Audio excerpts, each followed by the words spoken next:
Whatever political party you identify with, you are welcome here. Whatever color, culture, or creed you identify with, you are welcome here. If you are vaccinated or unvaccinated, you are welcome here. Now look around. Look around at these faces in this crowd. Take a good look around. This is America the Beautiful. And it's worth fighting for. You are worth fighting for. Your children are worth fighting for. Our freedom is worth fighting for.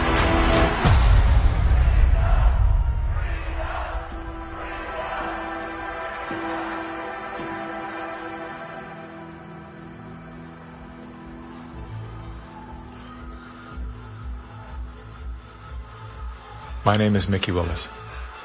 I'm a father, a husband, and an investigative filmmaker. I was raised in California by a single mom who did her best to care for 4 children on her own. As a child of the welfare state, I witnessed firsthand what happens to the psyche and spirit of those who become dependent on government assistance. Had my mother known the difference between a hand up and a handout, she may have avoided the trap that kept us living on the edge of poverty, like so many people are today. Living in fear of losing her welfare assistance, Mom remained single and lonely until the day she passed, at 58 years young. Her life was cut short by a combination of toxic cancer treatments and grief. Just 34 days before she passed, her first son, my brother, was killed by a drug called AZT. Hundreds of thousands of innocent people died as a result of that prescribed poison. The pusher of AZT was none other than Dr. Anthony Fauci. The reason that only one drug has been made available, AZT, because it's the only drug that has been shown to be safe and effective. Well, it's certainly nice to know that the future looks brighter. 30 years later, there he was again. Same script. Same actors, same performance. These are safe and effective products. Knowing what that man had done in the 80s and 90s, I couldn't believe he was still in a position of such power.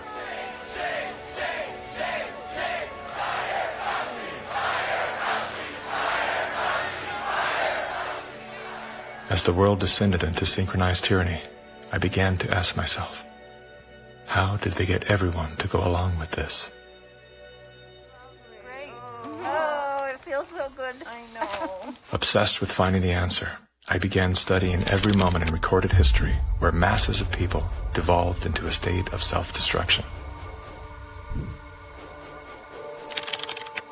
Down that rabbit hole was where I discovered the work of G. Edward Griffin. Gentlemen, again let me say welcome to our home. Since the 1960s, Mr. Griffin has been warning the world of the communist plot to overtake America. Yes, I know. Communism. Mr. Gorbachev, tear down this wall. That thing we've all been told fell with the Berlin Wall. How do you measure such an astonishing moment in history? It was Napoleon who said, "History is a lie agreed upon." Ironically, there's no evidence that Napoleon ever said that. As we're about to discover together, much of our history has been rewritten to serve an agenda that up until recently was invisible to the average person. Average, like this guy. Everyone's talking about the necessity for change right now, particularly here in the U.S. Over the past few months, as a filmmaker, I've had the honor of documenting the political revolution. That was me in 2016, the year of my political awakening. Come on board the political revolution. I was touring with the Bernie Sanders campaign, creating media to help his grassroots movement grow. At that time, I knew very little about socialism and even less about democratic socialism. As it turned out, I wasn't the only one. So my Bernie bros, how do we redistribute wealth through taxation without expanding the powers of the federal government? Bernie Sanders!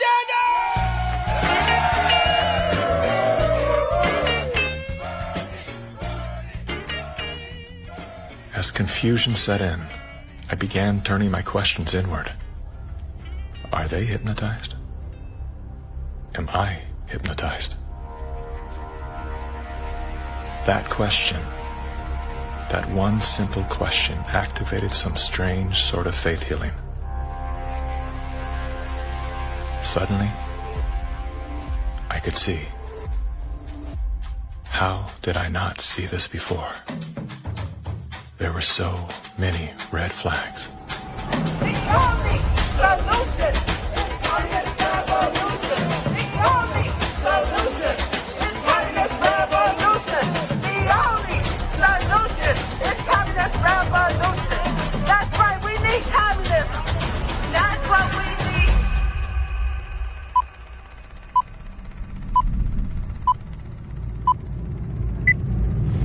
I'm well aware that whether you're here in person or through the medium of motion picture, that for most of you, it's not easy to fit meetings of this kind into your schedules. But the fact that you are here indicates that you do have an interest in the subject.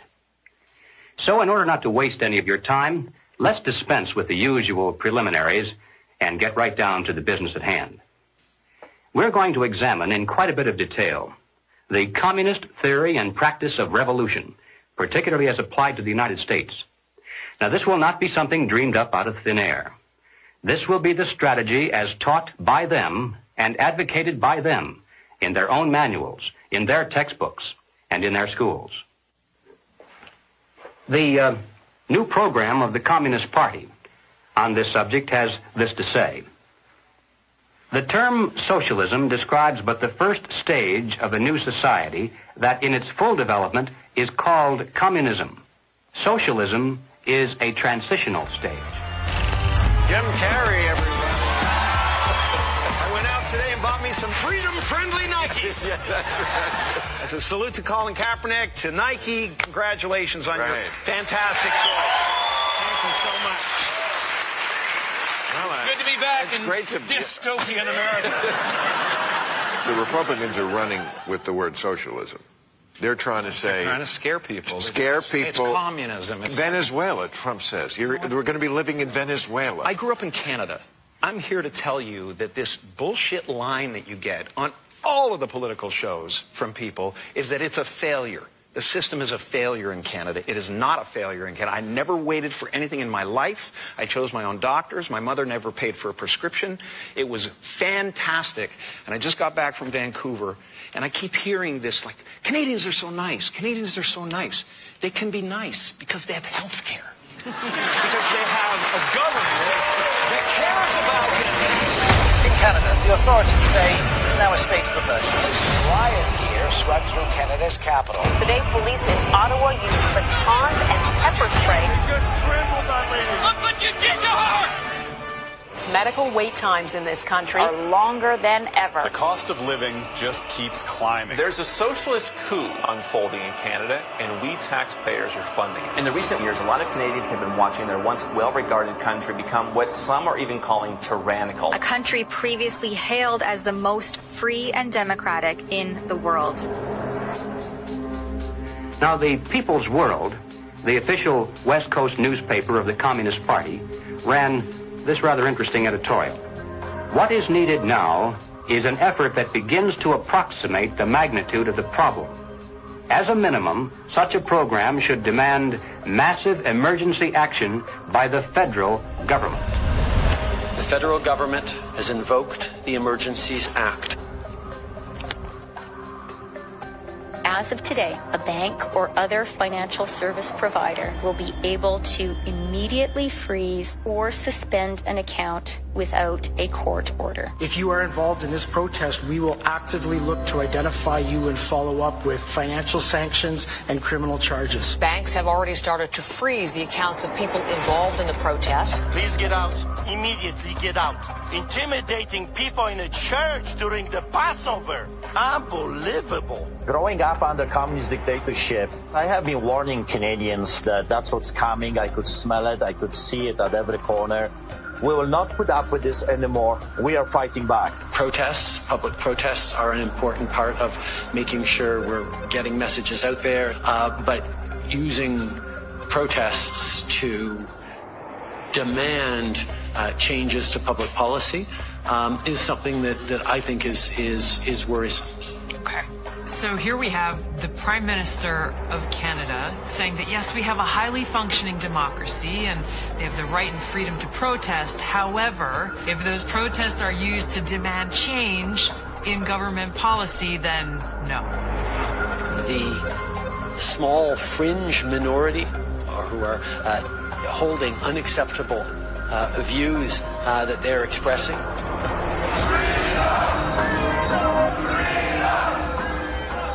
Do not represent the views of Canadians who know that following the science and stepping up to protect each other is the best way to continue to ensure our freedoms, our rights, our values as a country.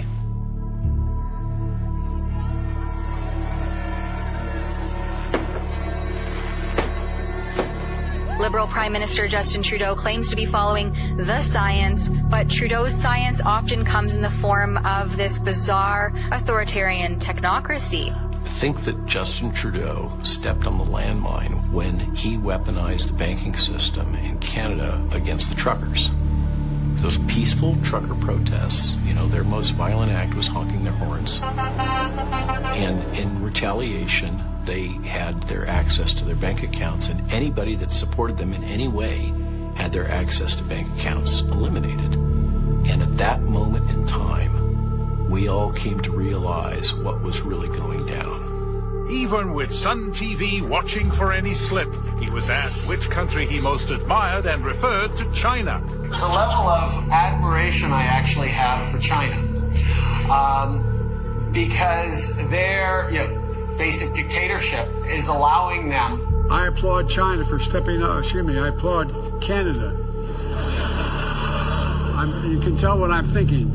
A prime minister who openly admires the Chinese basic dictatorship, who tramples on fundamental rights by persecuting and criminalizing his own citizens as terrorists just because they dared to stand up to his perverted concept of democracy, should not be allowed to speak in this house at all. Mr. Trudeau, please spare us your presence. Thank you. Canadians know where I stand. This is a moment for responsible leaders to think carefully about where they stand and who they stand with. While Justin Trudeau makes a compelling case study, he is not the only dictator on the rise. Under the new rules provided by the COVID-19 emergency, many other elected leaders were empowered to show their true colors. Interesting how they all marched in perfect lockstep while chanting the same slogans. This pandemic has provided an opportunity. Here we are now with an economy in crisis, but with an incredible opportunity. It's certainly a major crisis, but it also offers us a unique opportunity. Unprecedented opportunity to rethink and reset. The great opportunity for reset. Opportunity for us to reset. For a reset. It's almost as if they all attended the same school of thought and studied under the same professor.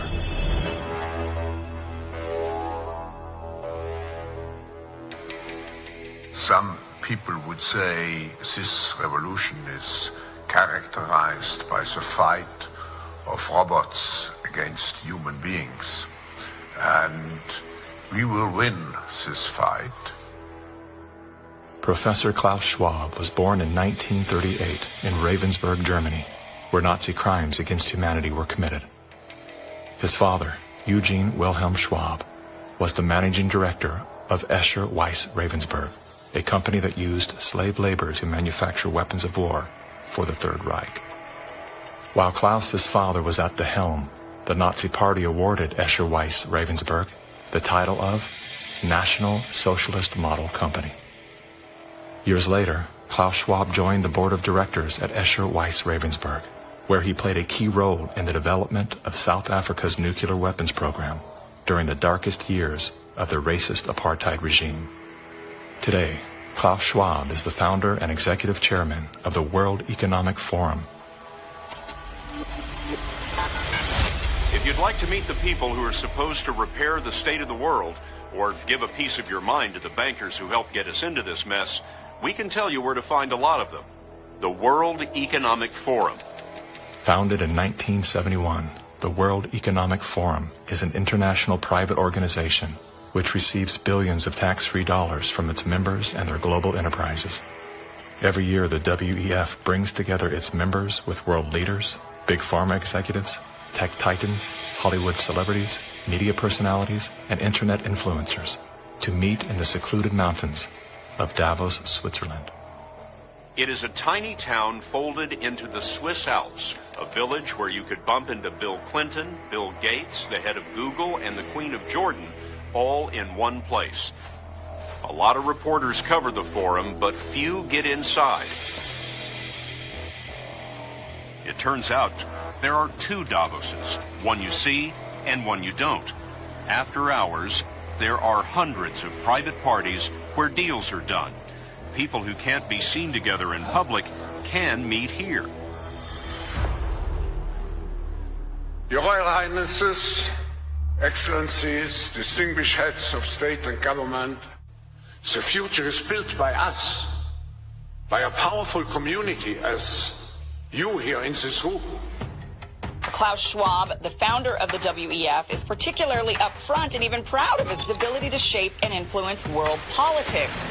I created the community of global shapers as a means, as a force to shape our common future. And of course, their Global Young Leaders program is a grooming ground so that when they ultimately infiltrate cabinets, we penetrate the cabinets. They will likely tend to govern a certain way. Nobody will be safe if not everybody is vaccinated. The names and the countries he mentioned ended up being some of the most dystopian and authoritative during this pandemic. Names like Ms. Merkel, Vladimir Putin, and so on. Other names? Jacinda Ardern, Sebastian Kurz, Mauricio Macri, Mark Zuckerberg, Jack Ma, Gavin Newsom, Stéphane Bancel, Chelsea Clinton, Leonardo DiCaprio, Sanjay Gupta, Dr. Leana Wen, Alexander and Jonathan Soros, George Soros' sons, and several of the Rothschilds. And of course, now who could represent such a world better than you, Prime Minister? In 2014, Klaus Schwab called for the Great Reset. We need a Great Reset, which he positioned as the solution to the world's most urgent issues. The dark reality of Schwab's agenda is detailed in his best-selling book, COVID-19, The Great Reset. His endgame mission is to replace independent governance with a top-down controlled, one world government and a central bank-controlled digital currency. When they say, you'll be happy, what they mean is you'll be enslaved. That's why they're talking about a Great Reset. That's why they're talking about introducing this quasi-communist, quasi-socialist agenda. They know we've run the course where we cannot continue down the path of the ever-increasing indebtedness because we have a generation that quite literally cannot afford to buy a house. Millions of Americans are priced out of buying a home. And so it's easy to tell that generation, we're going to forgive your college debt. Student debt relief. And set your expectations lower. You're going to rent forever. We're going to celebrate the tiny house movement. We're going to do all of these things which sound cool because they're shaping our narrative so that we become capable of expecting less. What we need to do is not expect less. We need to remove inefficiencies so we can experience more. And that's the subtle distinction that the Great Reset is missing. Like most globalists, Schwab regards communist China as a shining model of how he intends to transform the world. We now welcome His Excellency Xi Jinping. China has made significant economic and social achievements under your leadership. Chinese influence on global affairs is growing. The founder of the World Economic Forum, Klaus Schwab, says that this is what motivated the group this year to invite President Xi Jinping to deliver the keynote address in Davos. Schwab said Xi's presence was a sign of the shift from a unipolar world dominated by the United States to a more multipolar system in which rising powers like China will have a step up and play a bigger role. I think it's a role model for many countries. But we have to go one step further. It's a systemic transformation of the world.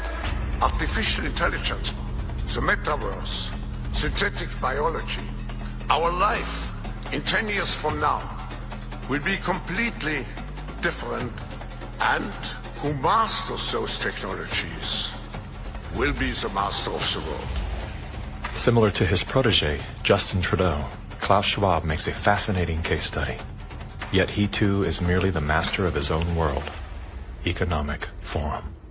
Science is replacing evolution by natural selection with evolution by intelligent design. Not the intelligent design of some god above the clouds, but our intelligent design and the intelligent design of our clouds. The IBM cloud, the Microsoft cloud, these are the new driving forces of evolution. Today, we have the technology to hack human beings on a massive scale. And by this I mean that if you have enough data and you have enough computing power, you can understand people better than they understand themselves, and then you can manipulate them in ways which were previously impossible. You know, the whole idea that humans have this soul or spirit and they have free will, that's over. Now, how exactly will the future masters of the planet look like? This will be decided by the people who own the data. Foreign powers can collect, store, and exploit biometric information from COVID tests. U.S. intelligence officials tell CBS News that China is trying to collect Americans' DNA in hopes of controlling the future of healthcare. China's test kits are a tool to help China compile genetic data. The Chinese aren't the only ones exploring this technology. The U.S. is working on it as well. The White House is ramping up its COVID response, announcing Americans can once again get free COVID test kits as concerns are growing over a rare... Data is the most important asset in the world. Those who control the data control the future not just of humanity, but the future of life itself. Everywhere she goes, Ouyang Haoyu is followed. What she buys, how she behaves, is tracked and scored to show how responsible and trustworthy she is. It's called the social credit system. A person's reputation is scored on a scale of 350 to 950. It's big data meets Big Brother, expanding how the government monitors, understands, and ultimately controls its 1.4 billion citizens. A good score brings benefits, but people with low scores lose rights.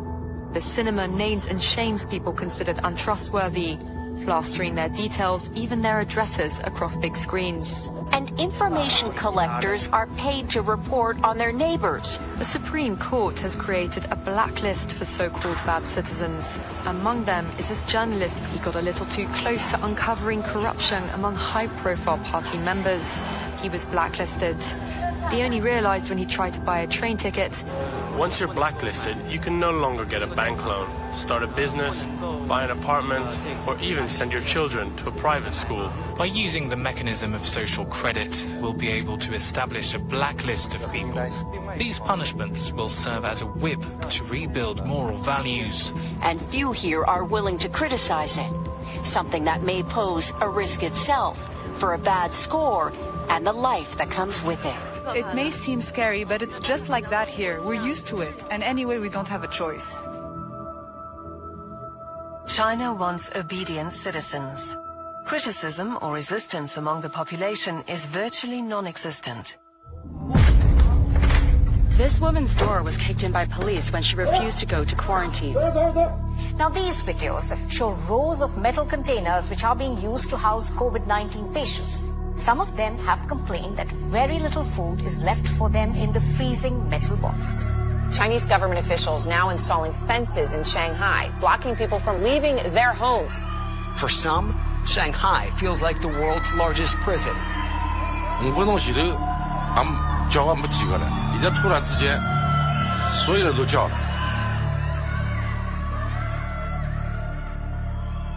How does a handful of autocrats gain total control over a population of 1.4 billion? I have 2 master degrees, one in clinical psychology, one in statistics.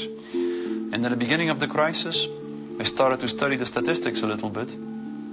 The initial mathematical models and the initial statistics all had dramatically overrated the dangerousness of the virus.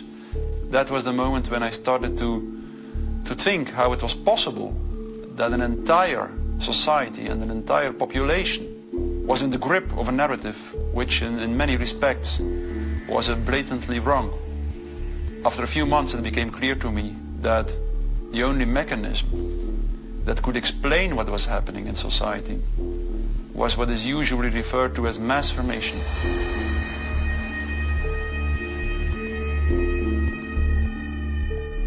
Mass formation is identical to hypnosis.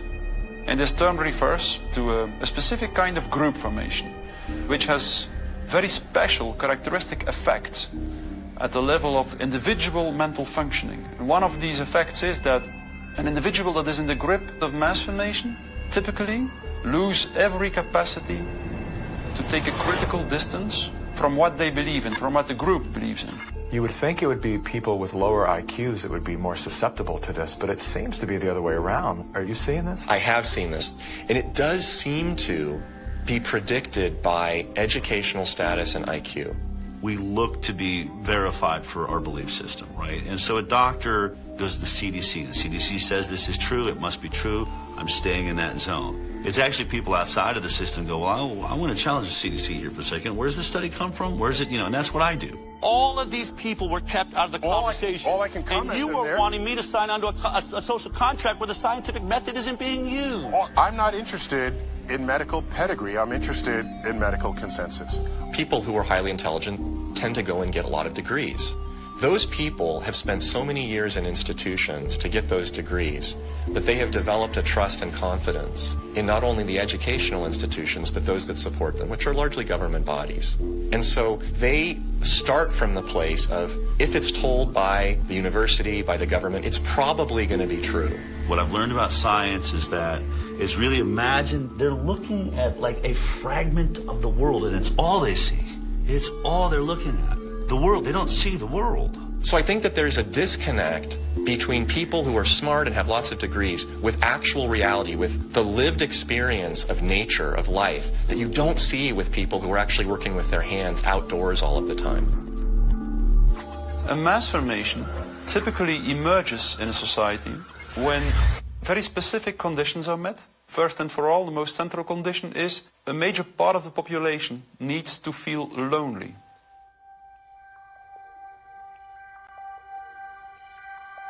Doctors say the very rules to keep people safe from the virus are doing great damage when it comes to anxiety, depression, and even suicide.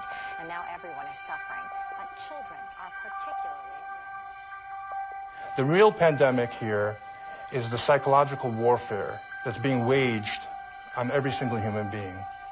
See, if you take a human being and you put them in a chronic fear state, and you couple that with human isolation, what happens is they psychologically decompensate and live in such emotional pain that they will gravitate in an irrational way to anything that you promise them will alleviate that pain.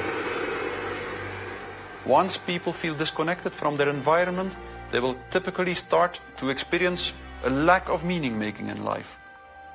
And under these conditions, if a narrative is distributed through the mass media, indicating an object of anxiety, and a strategy to deal with this object of anxiety, they suddenly, connect to one small object of fear, for instance the coronavirus, and afterwards, people don't feel lonely anymore. They feel connected again. Let me hear it if you've had the Pfizer vaccine. Let me hear it from Moderna.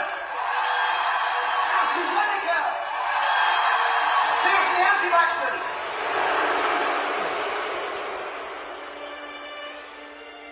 The new kind of social bond is highly problematic, just because the connections between the individuals even deteriorate more, and the bond between the individual and the collective becomes stronger and stronger and stronger, which make them willing to sacrifice everything for the collective.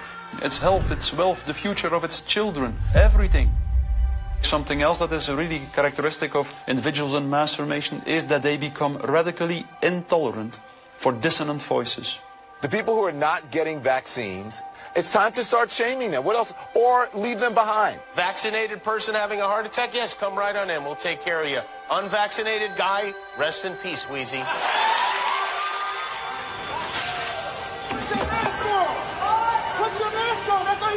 We have to stop coddling the morons who will not get the shot. Get away from me, Put it on. Does it bother anybody else that she doesn't have to wear a mask that we all do? When are we going to stop putting up with the idiots in this country? You're a schmuck for not wearing a mask. And just say it's mandatory to get vaccinated. Screw your freedom.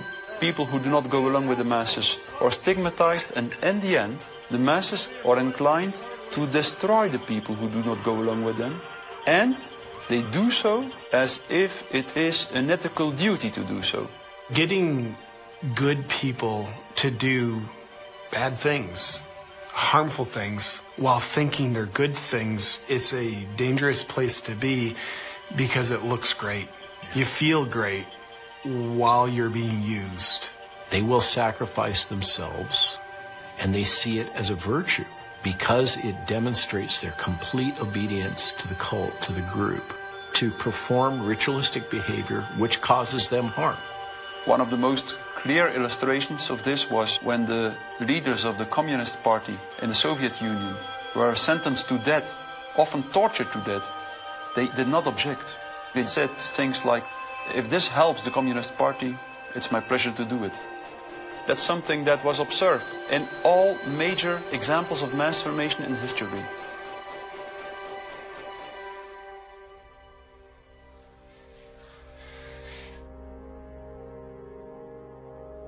I was born in Communist China 2 years before Mao started his Cultural Revolution.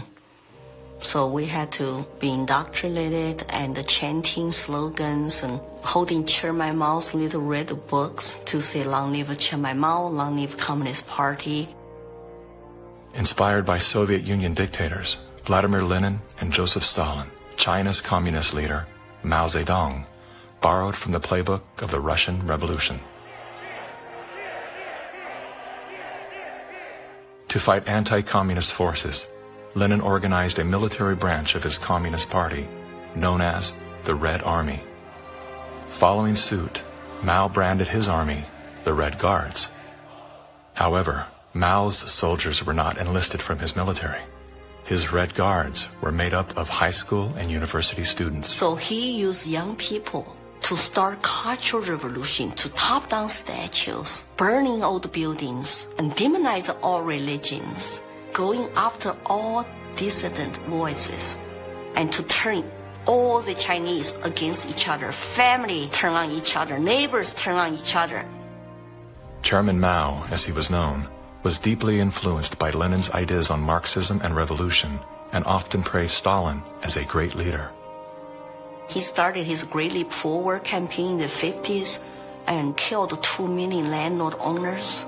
40 million to 60 million people estimated starving to death. The people were trading their children's dead bodies to eat, to survive. Cannibalism was everywhere.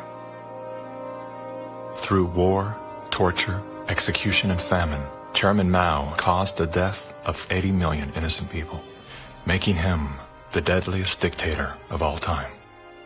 China shaved the heads of women, put them all in unattractive asexual clothes, did the same thing for the men. This technique has been used in the 20th century by every totalitarian regime. The Mao wanted to create a genderless society. That's why girls like me cannot wear beautiful clothes and cannot do makeup. We have to just look like boys, unisex, no gender. They asexualize the population so that there's no more desire, no more bipolarity of male and female. Everybody looks like an automaton. And then what do? Rather than turning towards one another, they turn towards the state. So the only thing left for me, a child to believe in, is communism. And Mao was the new God.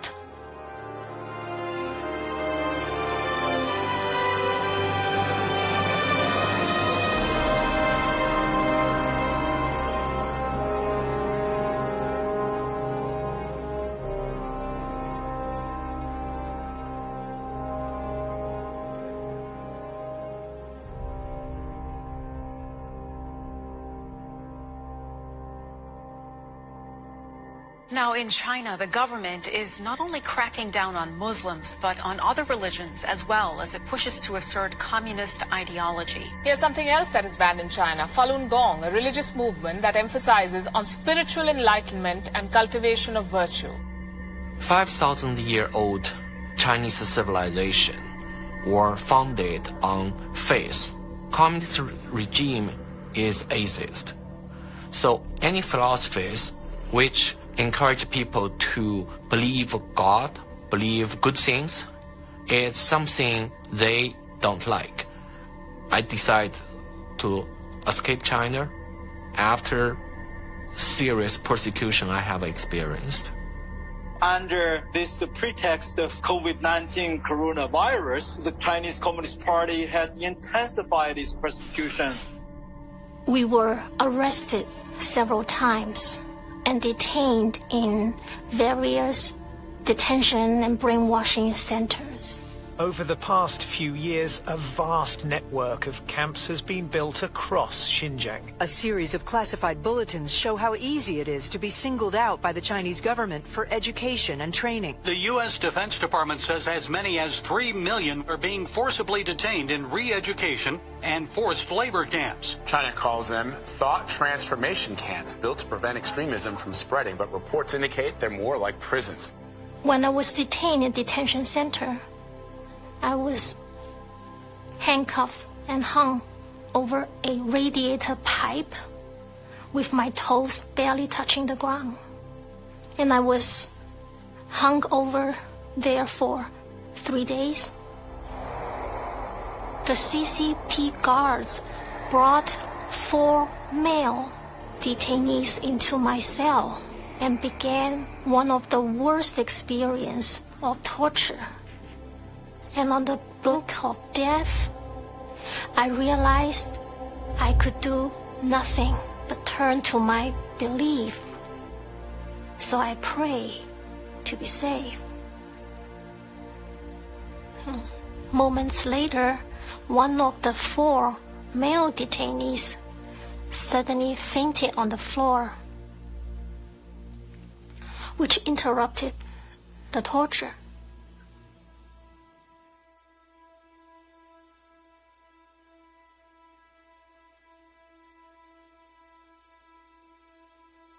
I left China because my parents were heavily persecuted for their practice of Falun Gong. From age 1 to age 5, my grandparents were taking care of me because my parents, they were always inside some dark cells being tortured. My first clear memory of my mother, I was brought to a brainwashing center and saw her being tied up to a chair with like people behind her guarding her, and she had a very thick plastic tube inserted into her nose, and she was being force-fed at the time. She just looked like she was in so much pain, and I was 5 at the time. It's just very traumatizing.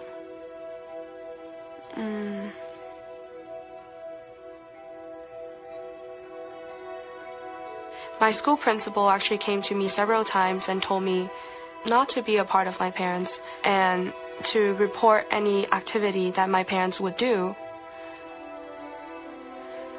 They're instilling all the lies and hatred into the younger generation.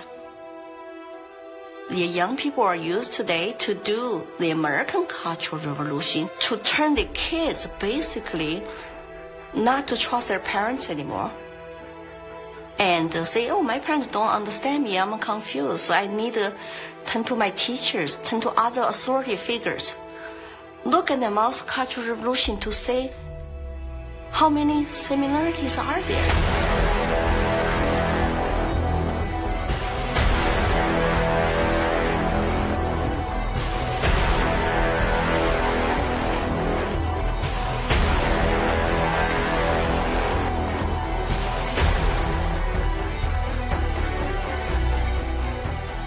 Communism will win. That's not a joke. That will happen.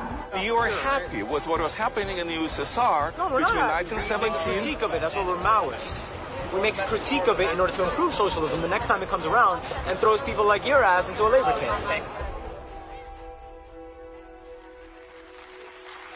Yesterday, I asked ChatGPT, are there any similarities between today's woke revolution and Chairman Mao's cultural revolution of the 1960s? And it wrote back, how long do you have?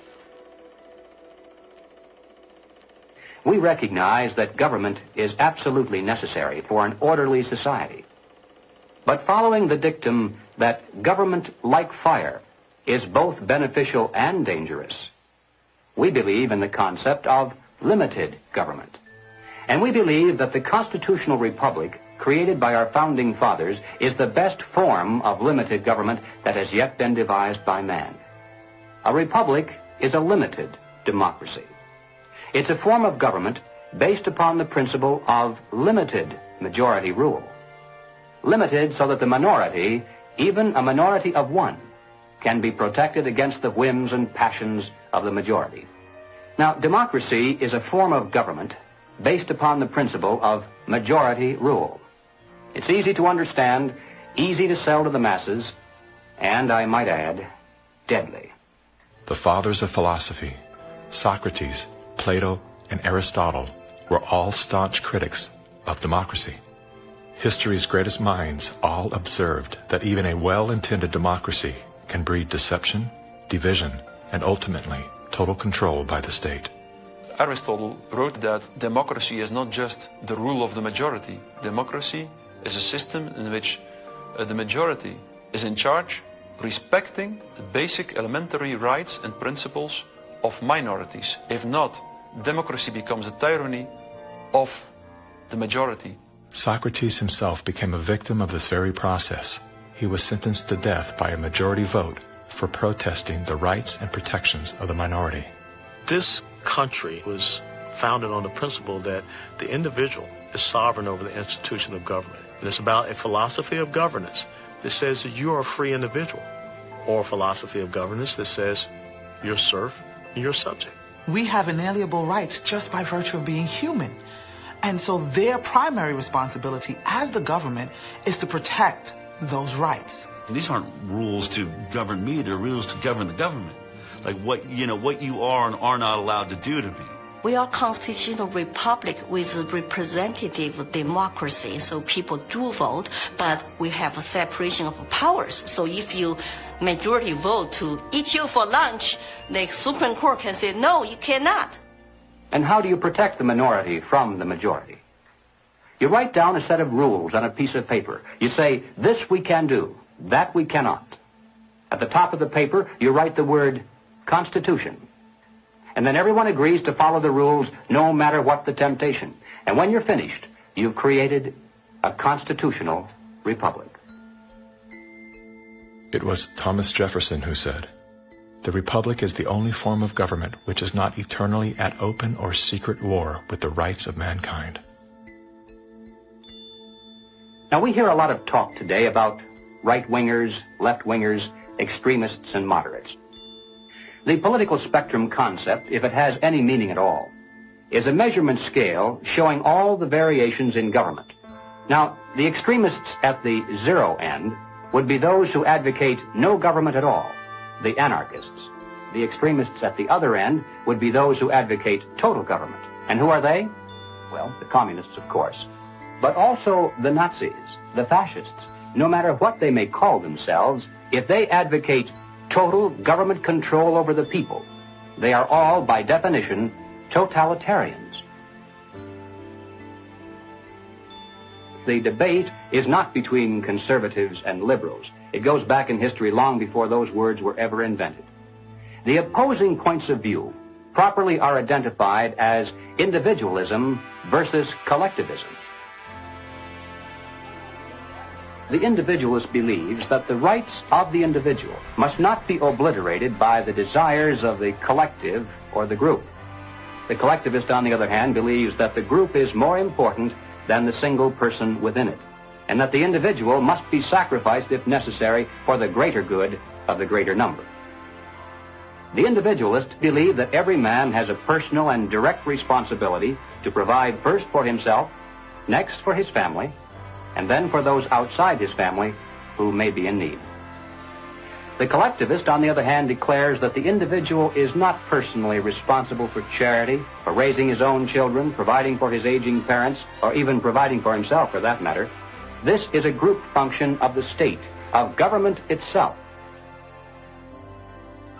Everything we talk about, socialism, communism, globalism, and Nazism, guess what? It's all collective society. Collectivism on an international level is essentially known as globalism, which is often promoted as a framework for unity and sustainability. Under the guise of philanthropy, the leaders of the globalist movement leverage every possible crisis to advance their plan to replace national sovereignty with a one-world government. We are confronted with so many crises simultaneously. What does it need to master the future?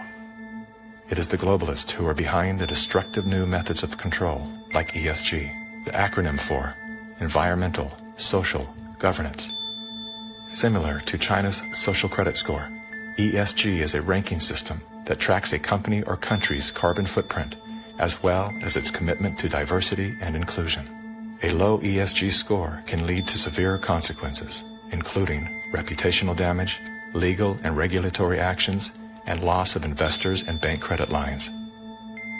Within the last decade, numerous nations and thousands of major brands have been coerced to adapt to the ESG program, and today, many of them are paying the price. In 2018, the World Economic Forum published an article on its website entitled, "How We Will Make Sri Lanka Rich by 2025. That article was removed once it became known that food prices in Sri Lanka had nearly doubled and that millions of their citizens were facing starvation. Now, what caused this? Farmers protested and asked the government to work with them on slowly improving farming practices to be more environmentally friendly rather than implementing harsh bans. But the government was more interested in maintaining a high ESG score with its creditors like BlackRock. As a result, food production dropped drastically, with farmers expecting crop losses of 85%. The country had to begin spending money on importing food when it was previously self-sufficient. Sri Lanka is a cautionary tale. What's happening there could be a foreshadowing of what's in store for us if we don't take heed and learn some lessons. The Dutch government was one of the first to sign on to the ESG system. Dutch farmers pleaded that the rush to adapt to extreme new regulations would result in the destruction of the country's food supply. The Netherlands is the second largest agriculture exporter in the world, earning the title of the tiny country that feeds the world. A collapse of their system could trigger a global food crisis. Yet, the Netherlands Prime Minister continued to persecute Dutch farmers until they were forced to revolt. Where do you find still such a prime minister in the world? You find it in the Netherlands, and it's Mark Rutte. And remember, too, the Netherlands is the pilot program of the World Food Hubs, and the World Economic Forum has assigned to the Netherlands what they call this Global Secretariat, using, ironically, a communist term for it. Klaus Schwab's golden pin-up boy, Prime Minister Mark Rutte, is busy fulfilling the agenda of the World Economic Forum's Great Reset by turfing farmers off their own land. Perhaps the most important lesson I've learned in my years as Prime Minister of one of the world's most outward-looking trading countries is that national interests are often best served by international cooperation. Schwab has sold this idea because they're up against the wall. Okay, you have all these governments that are basically broke. So what will happen is if they defaulted, then all the people have lost their pensions, they've counted on it, and they're going to be storming their palaces with pitchforks. Schwab has sold the idea that, well, we go towards Marxism and you can still retain power. None of these net zero climate schemes work without massively disrupting or even destroying the lives of the little people.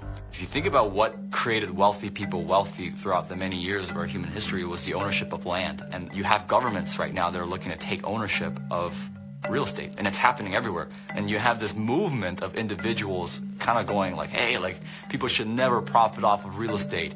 And unfortunately, that ideology is what the government is using to take control. If we look at data from 2001 to 2015, there is a slow and steady trend towards more corporations owning single-family homes, apartments, office spaces, and less individuals actually owning real estate. Blackstone Group actually recently raised a record of $50 billion to take homes from American families. During the pandemic, when all people were ordered to lock down indoors, why did governments around the world make exceptions for mass protests? We've all heard the term fire sale. In this case, it's not a metaphor.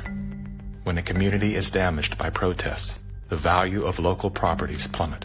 Investors then gobble up the devalued real estate for pennies on the dollar.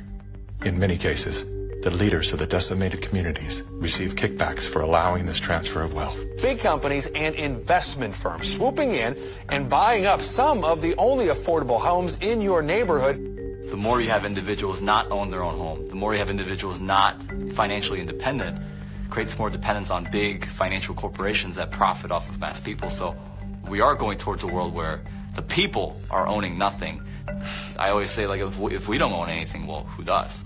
Bill Gates, business magnate, software developer, philanthropist, nation's largest farmland owner.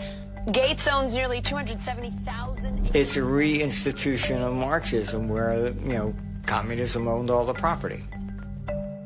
In his Communist Manifesto, Karl Marx wrote, "The theory of communism may be summed up in a single sentence: abolition of private property."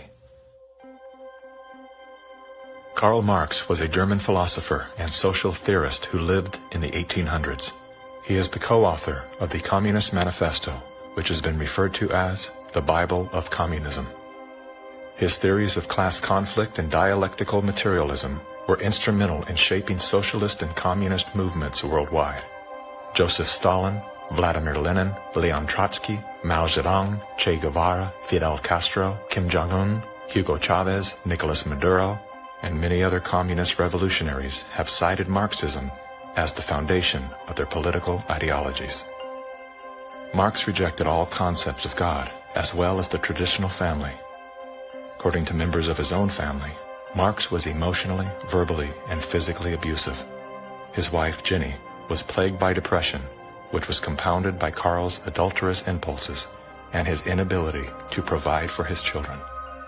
Despite his privileged upbringing and formal education, Karl Marx was often unwilling to work and instead relied on the financial support of friends and family.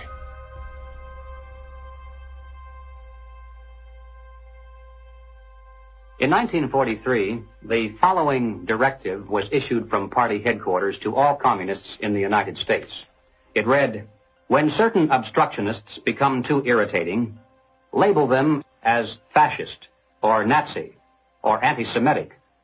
In the public mind, constantly associate those who oppose us with those names which already have a bad smell. The association will, after enough repetition, become fact in the public mind."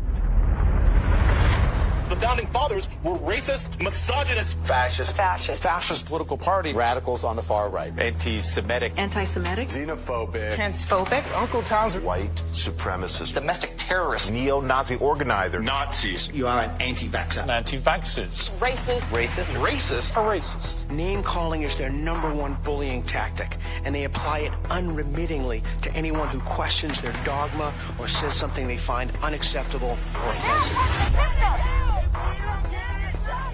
As early as 1928, the communists declared that the racial differences among our people constituted the weakest and most vulnerable point in our social fabric. By constantly probing and straining at this one spot, they calculated that eventually the cloth could be torn apart and that Americans could be divided, weakened, and perhaps even set against each other in open combat. They said in no unmistakable terms that the Negro people, because of their social status and their predominant working class composition, offered greater revolutionary possibilities than any other cross-section of the population. How do we get out of this mess? Revolution, nothing less. Revolution, nothing less. Revolution, nothing less. Revolution, nothing less. Revolution, nothing less. The communists call not only for extensive chaos within the cities, the plan is for raging fires from one city to the next. The average American may say, soft and decadent, when he sees billows of black smoke rising from one horizon to the other, when at night the only light he has to see by is the flickering red from flames leaping into the sky, he'll become paralyzed with fear and panic and do nothing to interfere with the guerrilla bands as they strike at the community's power centers. To justify violence, they have to be able to claim that they're liberating people. And if people are to be liberated, then it's necessary to go through the motions, at least, of pretending that they have a right to form a nation of their own. The Communist Party called for their liberation, to break away from the United States and to set up their own nation within our borders. Activists now control a barricaded area. It's been called an autonomous zone. They want it to be free of capitalism, state authority, and police. To take the United States, all of the United States, it'll be necessary, they say, to involve white people as well as black, and in general, to escalate the revolution in America from race war to class war. Feed the rich and feed the poor. This is class war. Now, when they talk about pressure from above, they mean using their people and their influence within the very government marked for takeover to bring forward official recommendations for legislation. The recommendations, of course, are offered supposedly as solutions to national problems, but when passed into law, their only real effect is to vastly increase the power of government and to move the country that much closer toward the ultimate goal. The pressure from below, then, involves using their influence over the various mass membership organizations of the country to create the appearance of great popular support for these recommendations. Of course, the members of those organizations must never suspect that they're being used to promote the communist program. Now, the silent majority, the average person, is caught right in the middle. He looks above and sees highly respected spokesmen for government calling for socialist legislation. He looks below and sees mobs of demonstrators shouting for the same thing. He says to himself, has everyone gone crazy, or is it me? Now, he's still in the majority, of course, but he doesn't know it. He thinks he's helplessly outnumbered, and he bows to what he thinks is the democratic will of the majority. Here's an interesting thing I've noticed is even with a lot of these ideologies, right, with what people call these days, woke, if people were these horrible, awful, bigoted, racist, xenophobic, white, but like, it wouldn't even work. The only reason it even works is because people are so compassionate that they, I want to make sure I use the right words and I say the right phrases. So you're actually weaponizing the fact that people are decent people, and you're taking that compassion and you're targeting it at, this is the group of people who you should be angry at. They weaponized human compassion. We mustn't kid ourselves into thinking that the communists have placed their agitators only into the black communities. They're working both sides of the street. They want hatred, violence, and bloodshed between the races, and they don't care how they get it or whom they use, even children if necessary. My young comrades. Hi. This is my way of figuring out if you've been tainted by the patriarchy. Patriarchy? Oh, this looks creepy. It looks creepy. Why? There's just like this thing about white people that just makes me be like... Oh, looks like Donnie got a full cookie. Because he's a white man. Say it with me. Structural racism. Yeah! You may have wondered why the Communist Party has been a staunch supporter of the drive to place a black studies curriculum into our high schools and colleges. The reason becomes obvious the minute you take a look at the textbooks and the study guides. Schools are now radicalizing our kids. I mean, this is the volume of the book from Critical Race Theory, and it literally says here, whiteness is a bad deal, and it has a symbol of Satan. You gonna deliberately teach kids this white kid right here got it better than you because he white? You gonna personally tell a white kid, the black people are all down and suppressed? How do I have 2 medical degrees if I'm sitting here oppressed? Not only is it in the schools, but it's in the workplace, it's throughout society. It's destroying this country. If this continues, we will look back and be responsible for the dismantling of the greatest country in the world by reverting to teaching hate and that race is a determining factor on where your destiny lies. Thank you. Sarasota School Board Chairwoman, what has been the worst of what you've had to deal with in terms of community or parental reaction? The calling of names, tyrant, Marxist, communist, and they want to move kids over to charter schools and private schools without the oversight of the state. And that's wrong. Education authorities in the United States are asking the government to use anti-terror laws and involve the FBI against parents who protest against the way their children are being taught. It identifies no fewer than 13 possible federal crimes, including making annoying phone calls. How about this one? They could be prosecuted for using the internet in a way that might cause emotional distress. Over the weekend, Democrats voted to ban gendered language in House rules. And that means no more terms like father or mother. Is the administration's official policy to replace the term woman with birthing people? Black birthing people. Black birthing people. Black and indigenous birthing people. You shifted in places from using the term mother to birthing people. Again, if we're trying to be precise in the language that's used.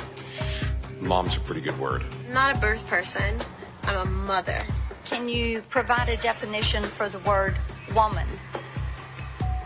Can I provide a definition? No. Yeah. I can't. You can't? Not in this context. So I'm not a biologist. The meaning of the word woman is so unclear and controversial that you can't give me a definition? Do you believe then that men can become pregnant and have abortions? Yes. Literally everything that was fought for women's rights is going straight down the drain. This environment that has been created and corrupted and manipulated does not respect women, does not respect children, does not respect men. It cares nothing for family. So that's why they have to attack mother and remove father, because she's going to protect that child, he's going to protect that woman, and they both are going to protect society. Good evening. Good evening. Thank you very much. Thank you for your service.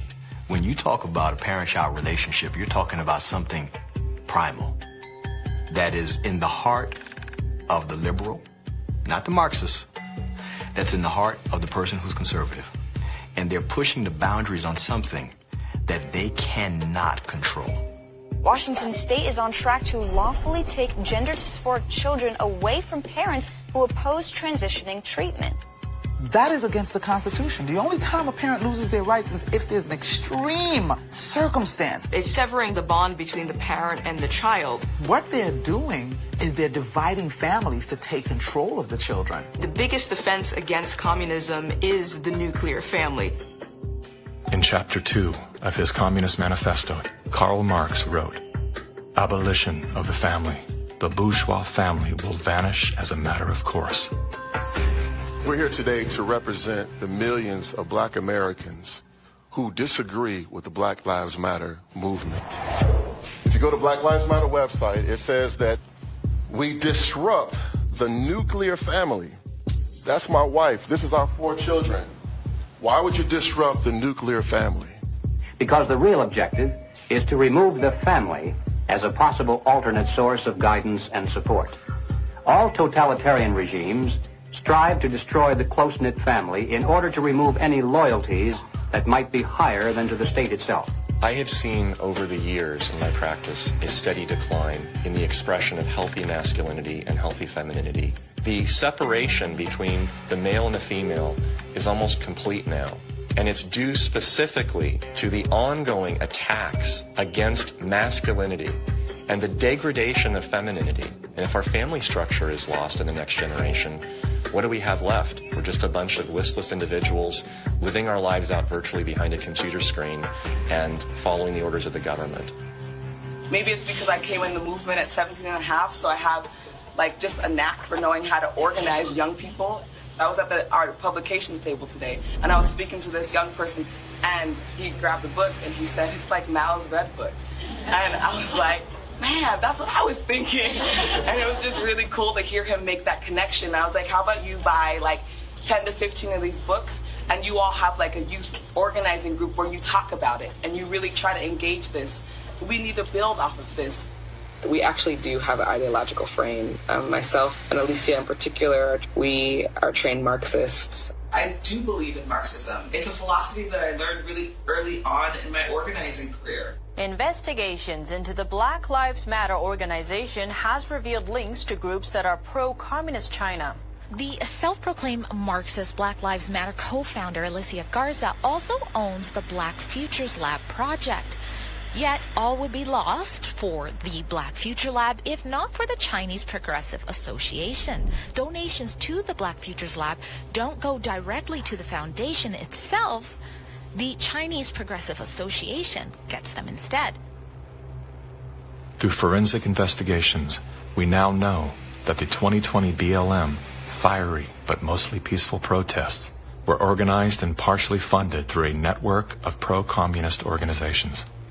One of the groups is U.S.-based Liberation Road, which was founded by a faction of the Communist Party of Vietnam. Liberation Road is allied with the new communist movement and has direct ties to the Chinese Communist Party. The San Francisco-based communist-rooted Chinese Progressive Association formed a sister company called Asians for Black Lives to serve as a bridge between BLM and the Chinese Communist Party.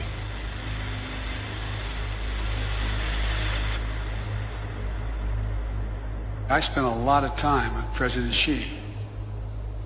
He's deadly earnest about becoming the most significant, consequential nation in the world.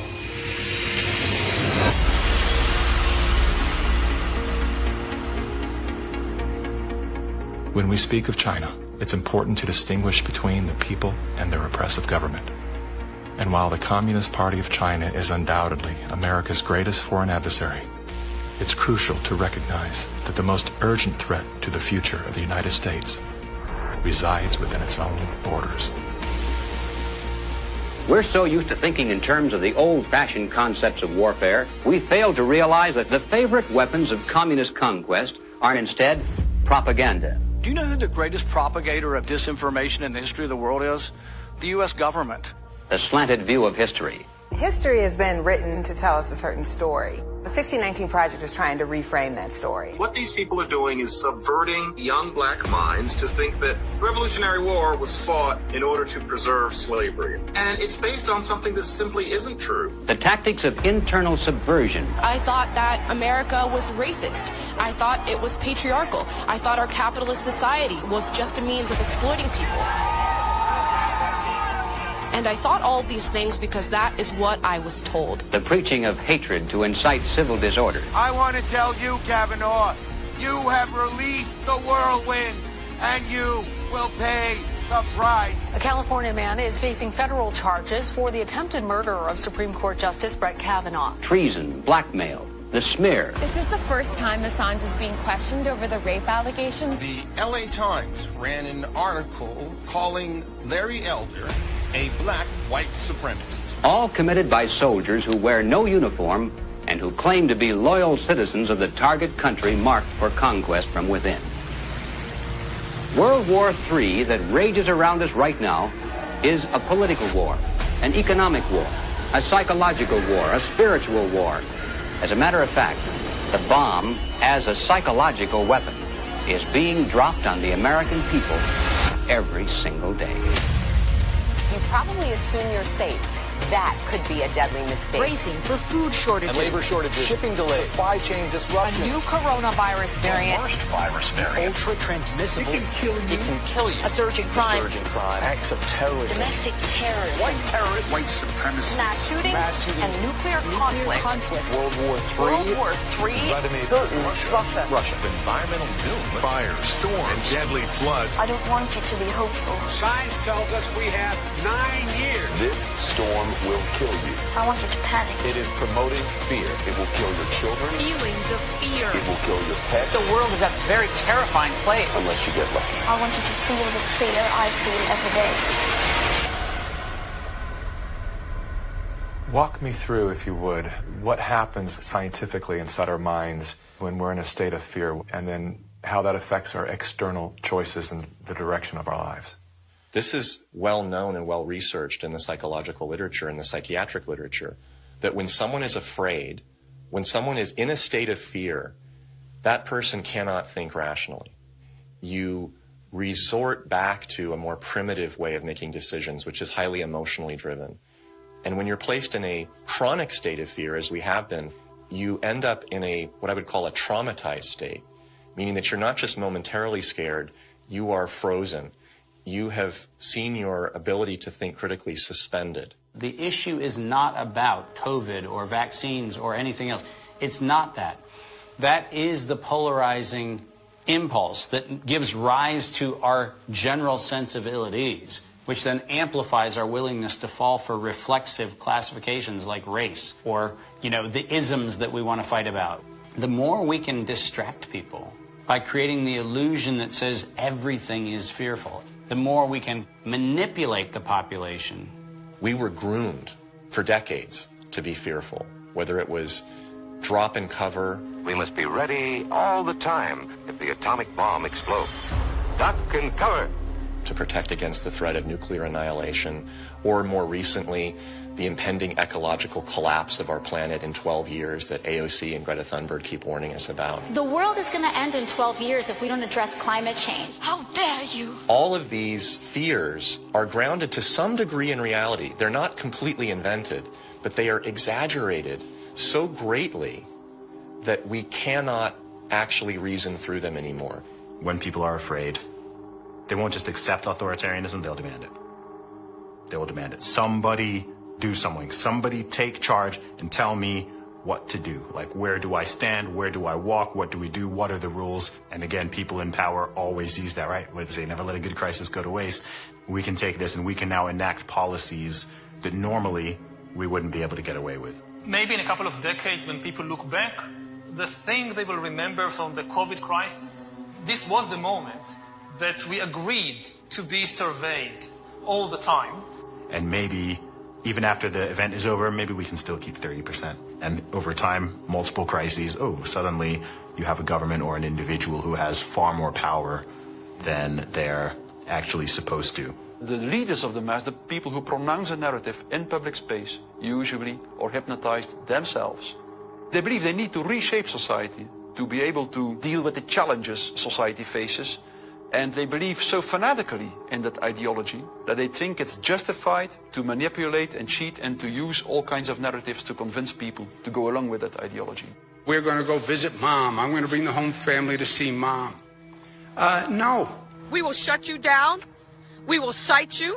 And if we need to, we will arrest you and we will take you to jail. You either get your tests done and make sure you're cleared, or we will keep you in a facility longer. It's going to be very hard for people to do a lot of normal life unless they can prove their vaccination status. Such as, you're not going to work in this particular agency or institution.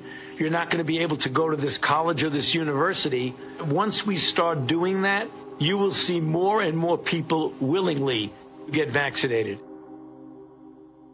If the fear of losing your job, your friends, family, and future isn't enough to coerce you into submission, perhaps these incentives will entice you to willingly comply. It's everything from cash prizes to college scholarships. Now offering kids 12 and up limited edition Avengers comic books. Thousands of prizes available, including cruises and Super Bowl tickets. They're giving away Ford F-150 trucks. They're giving away shotguns and hunting rifles. Marijuana dispensaries are giving away joints for Jack. Krispy Kreme announcing this week a free donut. And yes, free beers. That's right. Get a shot and have a beer. Today could be your lucky day. California's vaccine lottery. One grand winner to take home up to $5 million if you get vaccinated next week. They made it exciting, right? There's a reason people go to Vegas. It really could be somewhat lucrative if they aren't already persuaded. 13-year-old Joshua says one of the best parts of getting a shot at Mickey D's, lunch on the house. Just think of this when you think of vaccination. If you need luck with love, dating apps are offering incentives too. A Vienna brothel is providing COVID-19 vaccinations and giving those who take up the offer a 30-minute session with a, quote, lady of their choice. We have finally found the one thing that makes us all more attractive, a vaccination. To love one another, as Jesus said, get vaccinated, get boosted. Do you think that it's being posed as politics, but it's behaving like a religion? Because it's acting like a religion. Yeah. It's dogmatic, it's absolute, it's if you do not believe in it, you are condemned to hell. Maybe this is a new religion. God did answer our prayers. He made the smartest men and women, the scientists, the doctors, the researchers. He made them come up with a vaccine. That is from God to us. And we must say, thank you, God. Thank you.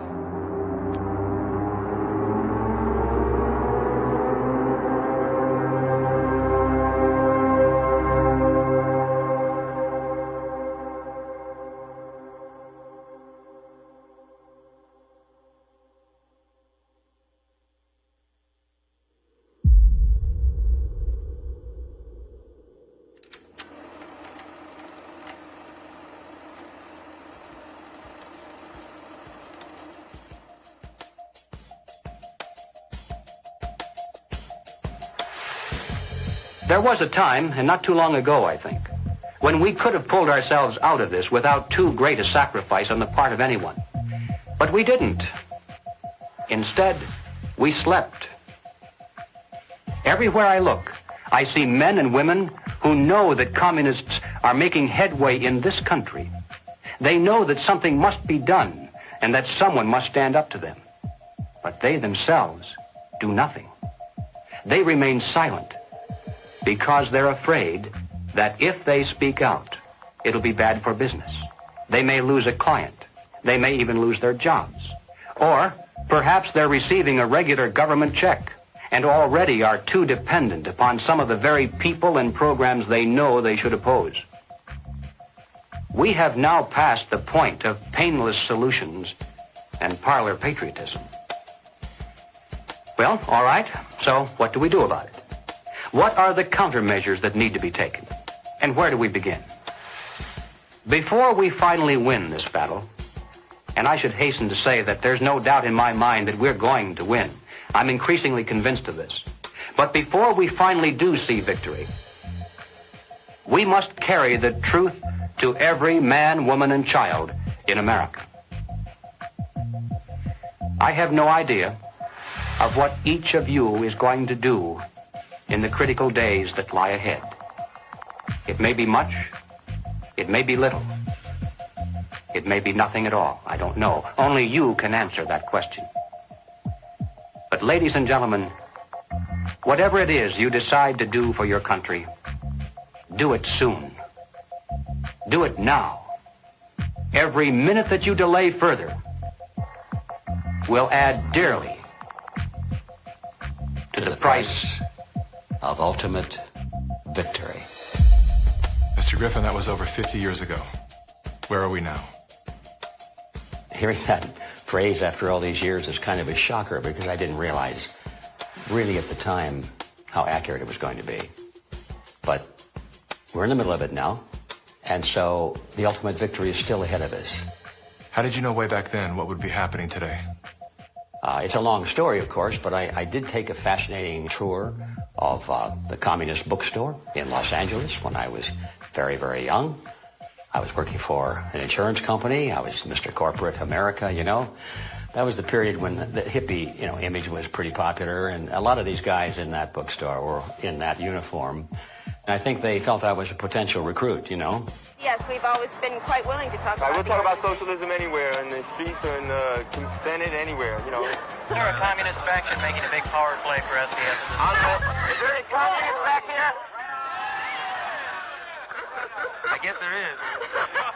Yes, they are communists, and yet our nation seems unconcerned. Many newspapers, television commentators, and educators call these young revolutionaries dissidents. But are these voices of mere dissent, of mere student unrest, or of sedition and revolution? They invited me to come to their study groups, they called them. They were really the recruiting funnel, you know. And I didn't have to pretend to be interested because I was interested. I wanted to see what these guys were up to. In the course, the more I read, the more I realized that these guys were deadly serious. And so my crusader gene said, hey, buddy, you better stop worrying about the corporate ladder and making money and looking good and start doing something about it. And I'm glad I did, because after that point, my life had a meaning. It had a purpose more than just self-centered. Who are some of the key figures behind this agenda? I'm not sure we can name names. We know that there are layers and layers of control and influence, sort of pyramidal in form. At the bottom level, of course, it's just all the common people. Most of them don't even know what's going on. It used to be that an invader could come in with a superior army, and people resent it, but they obey because if they don't, they get killed. Now, if they want to conquer people in this environment, they have to do it through the mind. And of course, today, after all the technology that we have, and the control over the communications and the images and the school system and the media, they have absolute control over the funnel of information that comes to the average person. And the average person, if they're not aware that there's a real war going on for their mind, they will be helpless. And as long as people are on the edge of fear, they're willing to give up their liberties and pay lots and lots in taxes. A tax on carbon. And as I passed through that idea that, in my view, the enemy is in a category called collectivism. And that's the word that applies to all of these things: socialism, communism, fascism, Nazism. All of these things are merely variants of collectivism. That is the philosophy based on the assumption that the group is more important than the individual, and that the individual must be sacrificed if necessary for the greater good of the greater number. That's the trick. You're doing this for society. Obviously, you don't like to tell people what to do, but sometimes for the good of society, that's necessary. We have to start doing things for the greater good of society, and not for idiots who think that they can do their own research. But it's not about me and my rights to choose. It's about how I love my neighbor. You are not doing this for yourself. If you are at all like me, your own health, your own risk is not a big rational driver of all of your actions. They trick us into thinking that if you act in your own self-interest, that somehow you are selfish. And nothing could be further from the truth. Those of us who've discovered this trick long ago, we realize that enlightened self-interest comes into play. If you are acting out of self-interest, you soon discover that the best way to benefit yourself is to help other people. It does come back. The question is, how do we turn the ship around? I think that the path to political hell in America has been voting for the lesser of two evils. They create conflict because conflict creates fear and confusion, and out of that chaos, people are not too analytical. They'll just struggle for some quick answer, which is who you're going to vote for. That's usually the answer that's offered to them. They think that if you just vote for somebody, the right person, everything will go away. You cannot wait until there's a list of candidates that's published, and you say, which one am I going to choose? You know, by that time, the game is over. All those candidates have been selected before you were even aware. You've got to get into politics at the local level so you have some influence in which candidates are selected. And that starts at the grassroots level. You don't come in at the top, you come in at the bottom. If we do that job, we will influence both political parties just like our opponents do now. There is actually a way forward and a way out, but it's going to require work, and it's also going to require that we acknowledge that we have wronged ourselves, that we are part of this problem. It's not the government that caused this. The government facilitated it. What caused it was our being asleep at the wheel. Without taking accountability, we cannot move forward. The masses of humanity have been slapped awake in a very short period of time, to where now it has created a domino effect of awareness all across the planet. People cannot go back into the matrix now. They can't. A lot of people are trying to, and they can't. We have the right as citizens in this country to abolish government and create a new one. And that is the authority that has been given to us. It is written in our documents the Declaration of Independence, the Constitution of the United States, the Declaration of Human Rights. We have indelible rights, and the basis of those rights are our freedoms. And if we don't have that, we don't have life. And so we have to awaken, we have to arise, we have to fight. The natural rights of every individual is life, liberty, and property, and establishing a country on a premise that had never been established before, that the individual is sovereign because their rights are endowed to them by a sovereign God. This which has happened can only be described as divine, which is why we're the nation. Our ideology, our way of life is always under this relentless attack that we have defeated over and over again, and we will defeat it this time. We're all fighting with each other, and the way that we combat that is doing the opposite of what these war overlords want us to do, which is fight with each other. We should be learning how to forgive and inviting other people to the table even if we disagree with them, and extending grace to one another even if we know that they've done something that we totally disagree with, because that's how we ultimately are going to heal as a nation, is understanding that we all come from different walks of life and we all live here together, and let's start talking. The only real problem that's existed in the world is division. It's that people are not getting in rooms, willing to speak with one another, see each other's hearts, and get to know, hey, what do you believe? What do I believe? And is there a way we can actually work together to solve these problems? And I'm willing to bet that most of the Gen Zers would say yes. That's what we do right now, and that's why I'm glad we're the age that we are, because we can be leaders of that conversation. When I started to realize, like, wow, freedom's a polarizing concept for some reason. Thought this was America. Is this America? It is? Okay. World's different than I thought. So my fear was, I could lose everything. I could lose my audience. I could lose my business. But I knew, especially having a son come into the world, I am imprinting something on his beautiful, innocent, fragile psyche and heart. I'm imprinting the man that I am, or I'm imprinting a hollow shell of the man that I refuse to be. And I knew in that moment, I'm willing to risk losing everything to do that. I would rather pick up cans on the side of the highway to feed my family than to live out of alignment with my truth and betray my son. Just say no. Rise up in a nonviolent way. They can't imprison everyone. They can't fire everyone. But they can fire individuals that are separated and don't work together and give in to the fear. And don't sacrifice your future for a few conveniences now in the present. You should sacrifice maybe the present conveniences so that you're going to have a future. The media has done a good job at stripping from us our ability to think on our own and for ourselves. If we can get back to that, I think that we can build a stronger America. In my opinion, the first step you have to take is you have to get out from under the control mechanisms.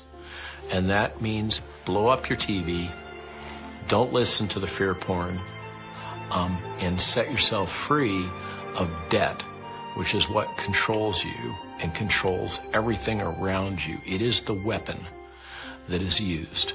The most important thing is always that the dissonant voices continue to speak out, and, also extremely important, that they don't start to form a mass or a crowd themselves. Because that happens very easily as well. Happens very easily.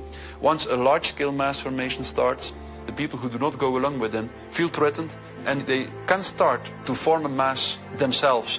So it's extremely important not to form a mass ourselves. That means to form a group, a coherent group, and that what unifies this group should in the first place be the fact that everybody who belongs to the group can have his own opinion and can speak in his own way. What matters most to you?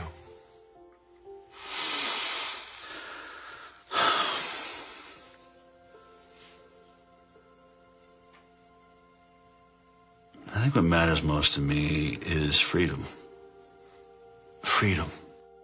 I want as little laws as necessary to keep us from killing each other. I mean, I get it. There's crazy people out there. We have to find a balance. In the end, I want my children to live in a world where they're free to dream, to take risks, to fail, to succeed. Hardship strengthens us.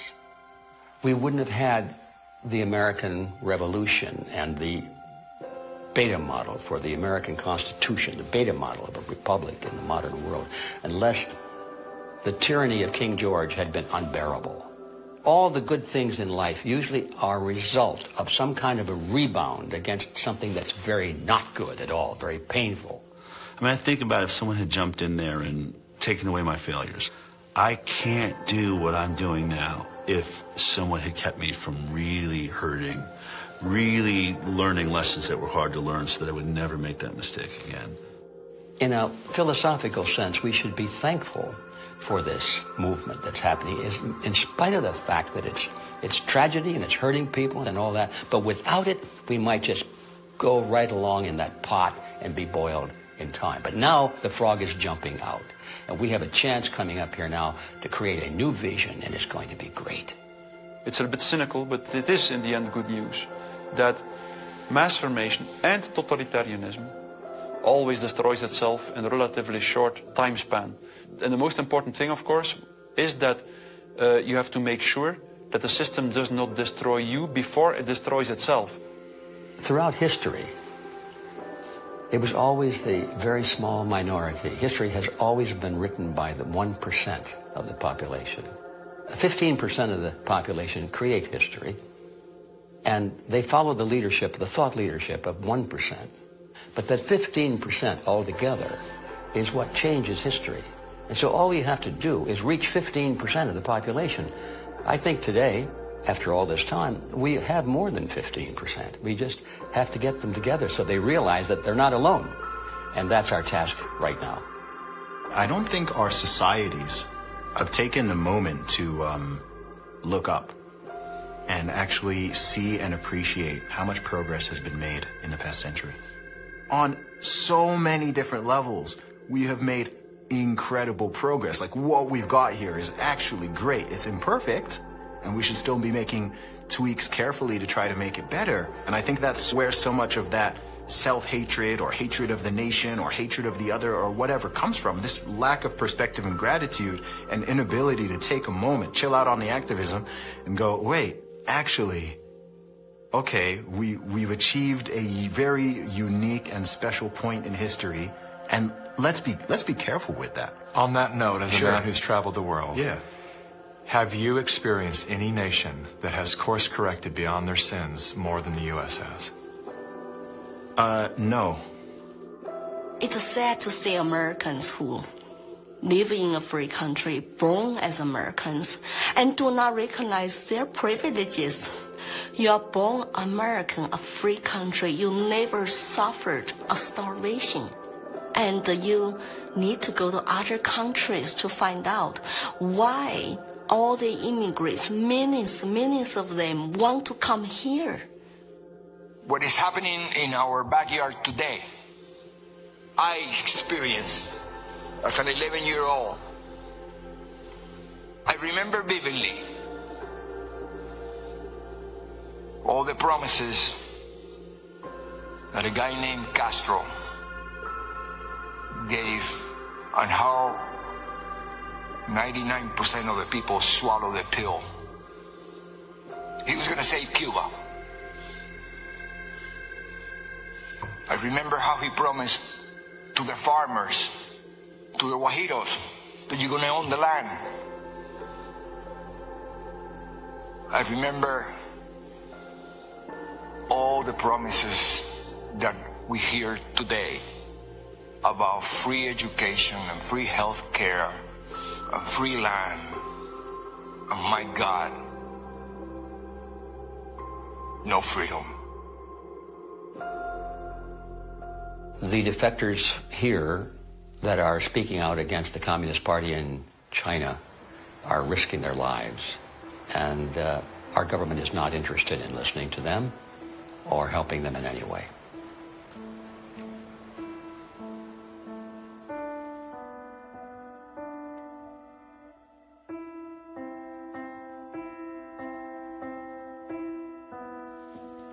I have been in America for 10 years.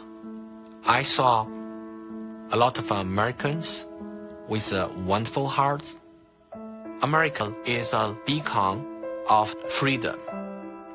I'm happy living in this land to practice my religion and to have a peaceful life. That's my hope.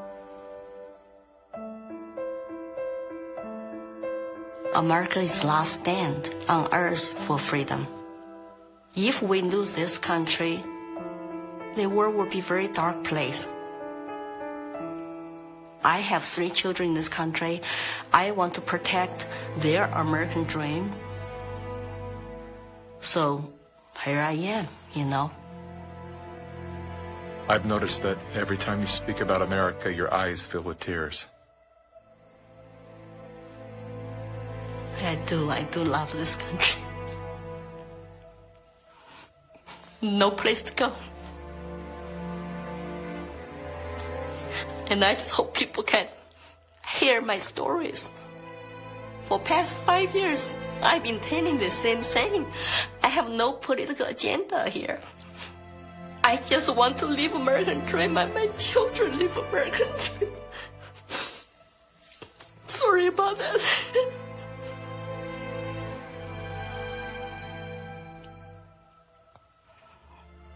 It's time to ask questions. It's time to wake up.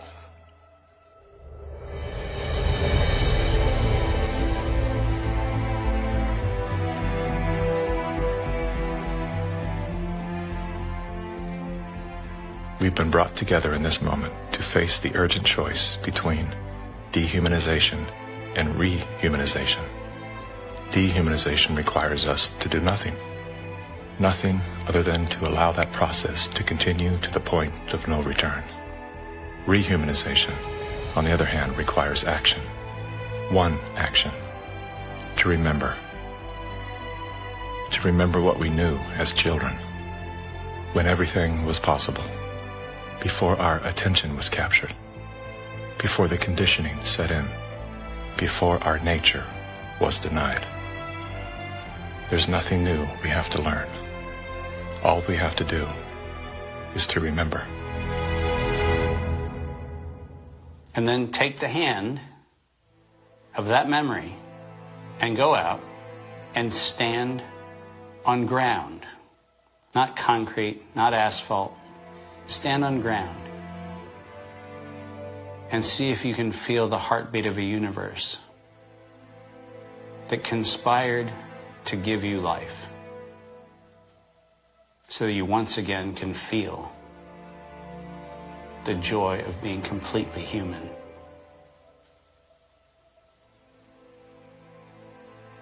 And then never forget that moment.